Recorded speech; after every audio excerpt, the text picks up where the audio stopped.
সোনাগাজী এবং টাঙ্গনবিয়া এবং পৌরসভা এবং টাঙ্গনবিয়া পৌরসভা মোট 4টি কমিটি উনি একক করে দিয়েছে।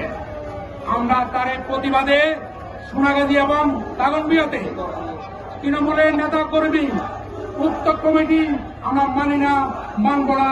আমরা একক কমিটি, এক পেশে এক স্বাক্ষর কমিটি মানছি না।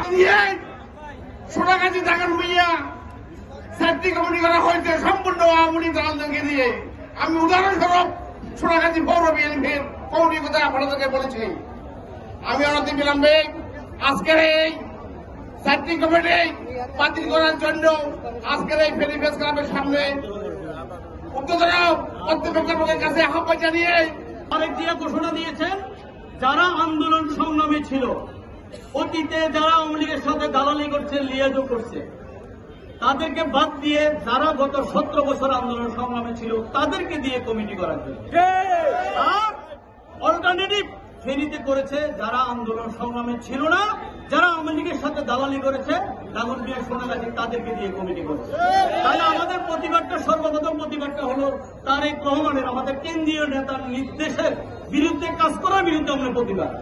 তাই সাধারণ মানুষকে সাক্ষী করে বলতে চাই, বিগত 22 তারিখে যেই কমিটি প্রক্রিয়া করা হচ্ছে এবং আলাল সাহেবের স্বাক্ষরিত যে কমিটি দেওয়া হয়েছে, সেই কমিটির লোক ওনার ইচ্ছা মতো এবং মন ভরা এবং এক কর্মী। সোনাগাজী উপজেলা যুবদলের পক্ষ থেকে সবাই জানায় রক্তিম শুভেচ্ছা ও অভিনন্দন। এক স্বাক্ষরিত কমিটি যেটা দিয়েছে, আমরা এই কমিটি মানি না। আমরা রাজপথে আন্দোলন সংগ্রাম জামালউদ্দিন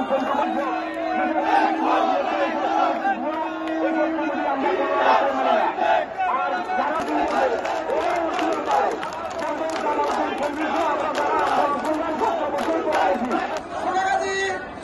বারবার নির্বাচিত কাউন্সিলর